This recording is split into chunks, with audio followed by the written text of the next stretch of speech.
Hey everyone, I'm thrilled that you're here. Welcome back to my channel.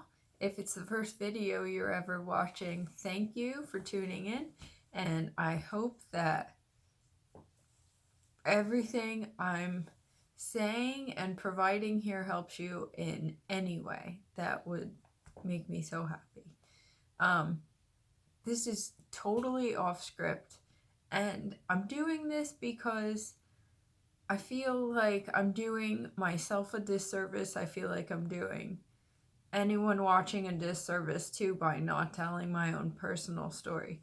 The whole reason why I started this channel was because I have been a victim of a narcissistic mother for my whole life, and the impact has been so destructive and so detrimental, and it's not fair if I don't talk about what it has actually done to me. That's a wheelchair, because I'm in a wheelchair right now. It's one of those cheap ones. Got it from Amazon. It's not like fancy or anything. I just got it last year. But I just wanted to get into how just destructive her narcissism has been in my life to me as her daughter, because there's nothing like having a narcissistic parent.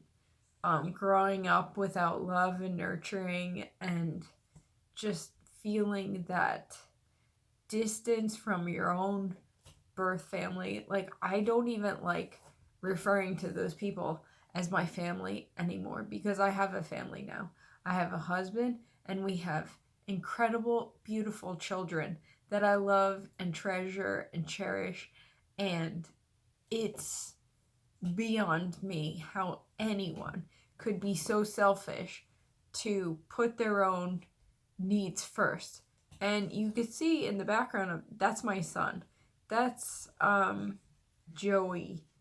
He passed away in 2013, April 23rd, of brain cancer. That has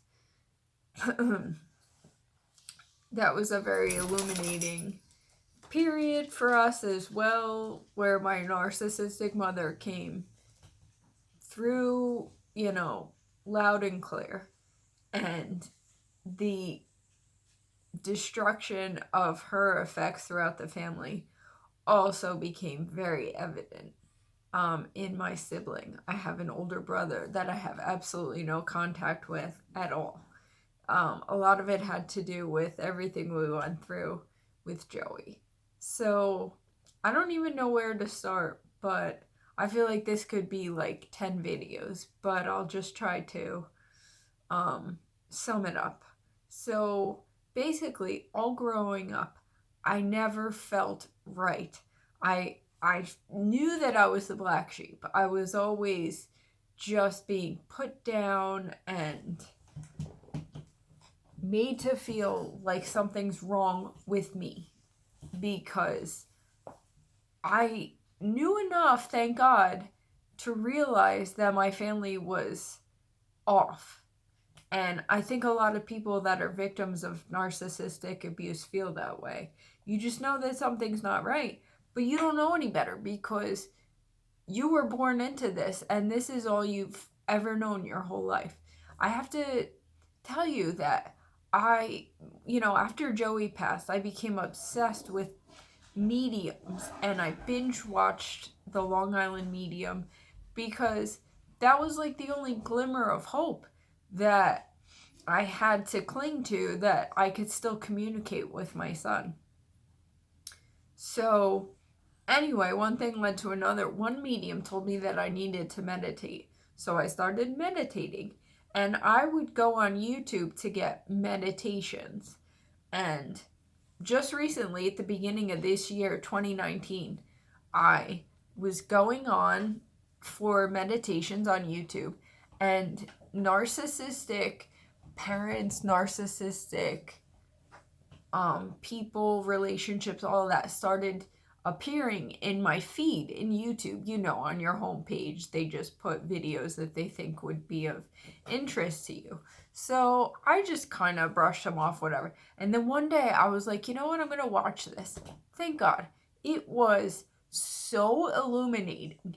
It was like 38 years of this torture just made sense immediately. As soon as I saw the first video, I was like, that's my mother.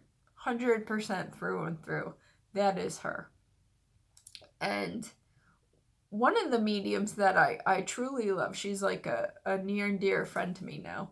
She made the connection between my mother and this creep that I was engaged to prior to marrying my husband, who is the love of my life, my soulmate, my best friend, everything.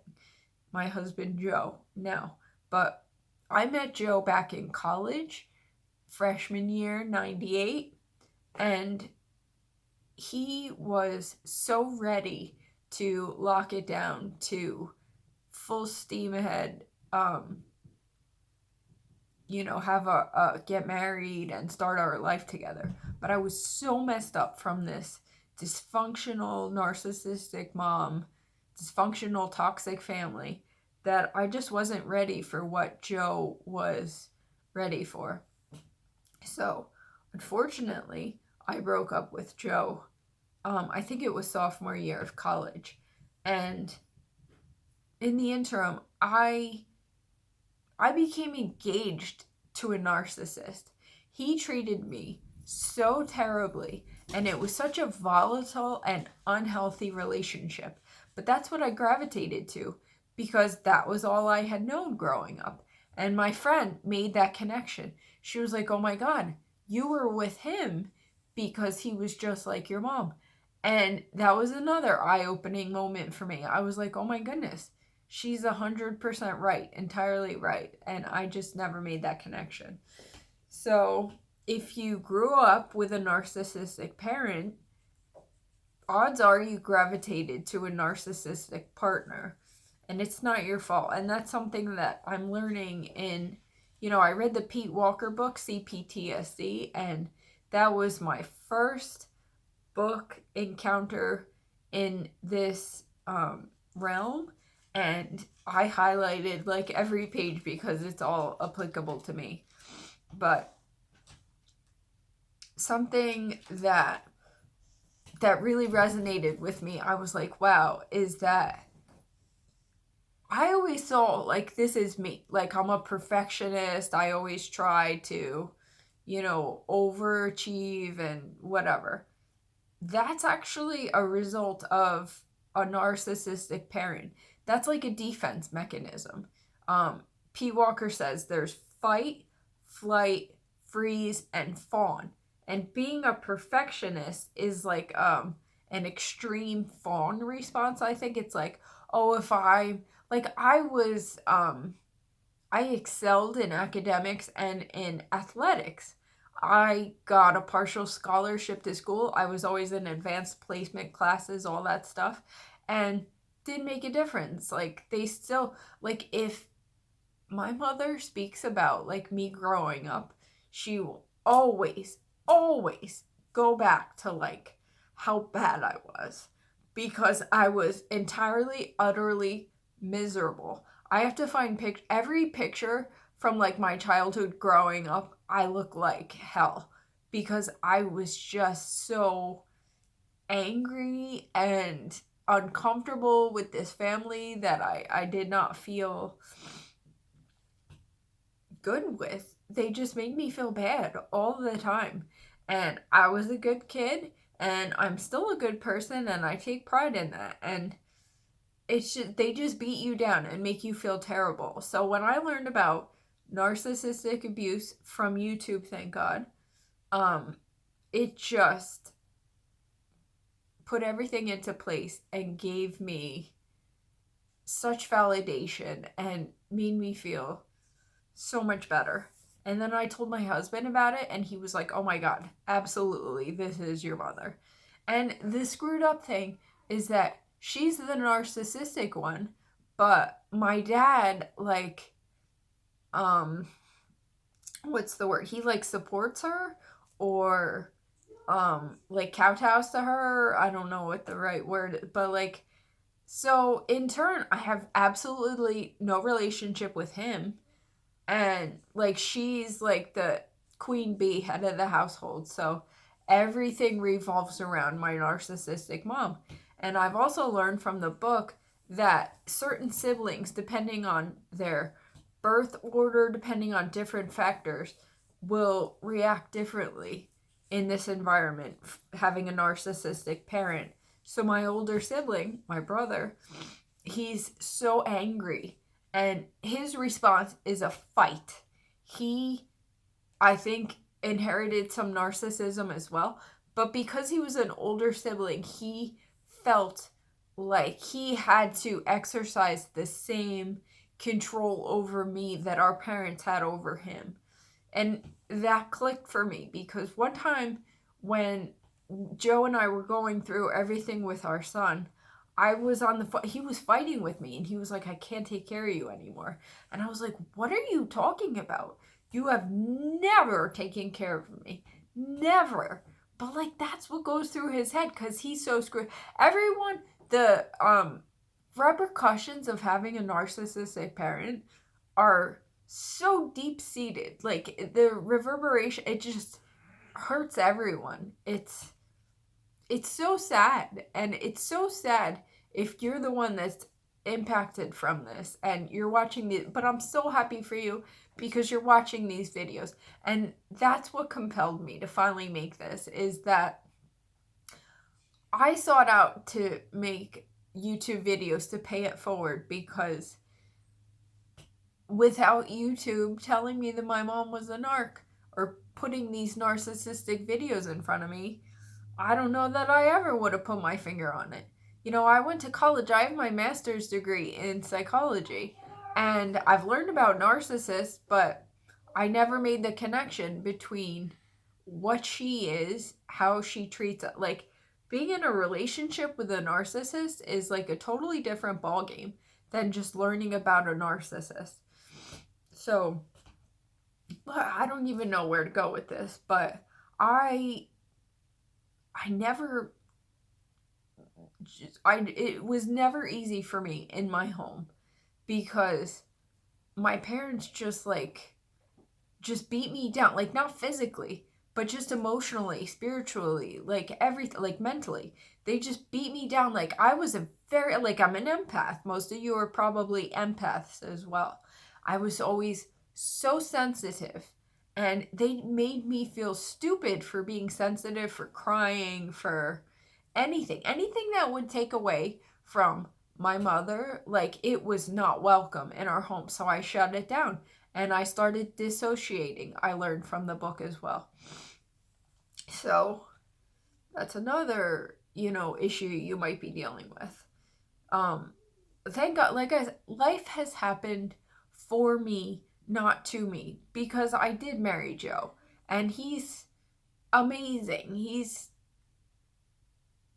my best friend. He's my soulmate. He's everything. And I'm so thankful for that. And we have these incredible, beautiful children that I love, I treasure. Like, Joey was our son. He was our firstborn. Joe and I got married in 2008. We found out we were pregnant with Joey on our honeymoon. We came home. We had him in May of 2009. And Joey, we got pregnant with my daughter and had her in July of 2011. So a couple months later, like August, September, Joey started throwing up, and nobody knew what was going on. The pediatrician kept telling me, oh, it's motion sickness. And I was like, we're home. That doesn't make any sense. And like you have that intuition, that instinct as a mom. You just know better. So finally my husband took Joey for an MRI in the day before Thanksgiving. And they found the tumor in his right temporal lobe. And they were going to send us right up to Children's Hospital of Philadelphia. They were going to send us in an ambulance, but at least we had the sense to be like, no, we have a newborn. We have to go home. It was like we've spoken to other families, and Larry, one of our friends that we met through the whole ordeal, he had a great comparison. He said it's like waking up in the middle of warfare. Like, that's exactly what it's like when we went through everything with Joey. It was like we had no idea what was going on. They did the brain surgery the day after Thanksgiving that year. And, they said they got like 98% out, but it turned out to be glioblastoma multiforme. So it was like a spider web. It was everywhere. And so Joe and I found ourselves in like this little closet of a room day after Thanksgiving with the neurosurgeon telling us we had 18 months left with our son. When, a couple days ago, this was not even a blip on the radar. So all of that, it was the worst nightmare I would never wish on anyone. But God bless Joey, because he changed our life in so many ways. And when we were going through everything with Joey, my husband and I got pregnant with Josie, our daughter, who we named after Joey. Of course, we changed her name like 3 times. The poor kid, she was in the NICU. And Joe and I had to go home on hospice with Joey. It was a crazy story I could never make up. So we were in the hospital. Josie was actually due on May 20th, which was Joey's birthday. So Josephine was due on May 20th, 2013, which is her big brother's birthday. But she came a month early. So Josie was born April 19th. And we were going through the thick of everything with Joey, but we didn't know I had her on like a Thursday. And then my husband stayed with me in the hospital the first night. And then the next night he stayed at home with Joey and Madeline. And he came in on Saturday and just said, Joey shut down. He stopped eating. He stopped going to the bathroom. He stopped talking. He stopped everything. So we're at St. Clair's, Denville, where we had all of our kids. And they called his doctor in New York. And the doctor said there's nothing else that we could do. So we're in the hospital and we just had our 3rd baby. And they call Joey's oncologist, and we find out that we're losing our son. It was just incomprehensible. So we're in the hospital. Josie was in the NICU because she was early. She was only 5 pounds and 5 ounces. She was our littlest one. Joey was 6 pounds, 6 ounces. So everyone was so kind. The nurses let Joey and Joe stay in my room that night because Joe was gonna just take him home. And I was like, no way, I'm not being separated from my son at all, ever. Like, the chance that he's not going to make it through the night. So they stayed in my room Saturday. And then first thing Sunday, I was like, I gotta go. We gotta go home. So we took Joey home on hospice. And my parents had Madeline. And Josephine, the new baby, was in the NICU. So it was Joey, me, and my husband Joe. And we were here in our home on hospice. And, that lasted 2 days. Joey passed away Tuesday, April 23rd of 2013. So Josie was born April 19th. Joey passed away April 23rd. 4 days apart. Crazy. But Joey gave us Josephine. We were not going to have any more kids after Madeline. We were like, oh, we have a boy, we have a girl, we're good. But Joe and I, we were like, oh, we'll leave it in God's hands. After when, everything was uprooted when Joey was diagnosed. We didn't know what to do with ourselves. So this is getting lengthy. If there's anything you want me to elaborate more on, leave it in the comments below. I would really appreciate it if you tell me your story. Sure, like, I'm one of those, like, I watch YouTube videos and I read people's comments below with their own, accounts of their lives, their experiences. And I would never take any type of pleasure in someone else's misfortune. But gosh, it really makes you feel more at ease knowing that you're not crazy, that other people have gone through. But anyway, like, so the whole thing with Joey, that was my point, is that my narcissistic mom made it all about her. Even when we had a memorial mass for Joey, like, one of our friends saw her in the back of the church, like, smiling and laughing, like, holding court with everyone standing around her, like, loving the attention. And then I was struggling. I was diagnosed with MS when I was 20. That's when I finally, like, I got out of the house. And, I was mobile. I was working. I didn't get into this chair here until last year. I probably should have been in it, like, maybe for 2 years ago. But when Joey was in the hospital and we were going through all that, I was pregnant. I guess I was running on adrenaline. I was walking, I was driving, I was, physically able. But I have just crashed since then. And I feel like my narcissistic mother takes pleasure in my grief, in my suffering, because she's the victim. She's always the victim. She always makes it about herself. All right, my kids are on their tablets and they're getting loud because I guess they're done with them. So I'm gonna go because this turned out to be a lot longer than I wanted it to, but I just wanted to put my story out there to tell you, like, how just gross and terrible having a narcissistic parent is. And this has been my experience. I'm in a wheelchair. We live 10 minutes away from my parents. They don't do anything. They don't help us at all. We're on our own. My husband and I get up with him for work at like 5 o'clock in the morning because he helps me. He has to help me go to the bathroom. And then I crawl because we live in a 2-story house. I crawl to get to the top of the stairs, go down on my butt, and then, like, swing into my wheelchair at the bottom of the stairs. This is what happens when you have a narcissistic parent that can't be bothered. Everything's about them. She'll be the first one to exploit our hardships and our troubles, but she's the last one to help. Like, perfect strangers. Like, one of my best friends came into my life when Joey was sick because total strangers were here to help us. And I'm so grateful. Like, there are good people out there in the world, and I'm sure you're finding that out. Like, as soon as you get outside of your birth family, whatever, you realize that there's genuinely good, authentic people out there. Thank God. And, unfortunately, you've probably been the victim of a narcissistic parent, and their destruction is so just far-reaching. Like, it screws you up so much. And I'm realizing how screwed up I am.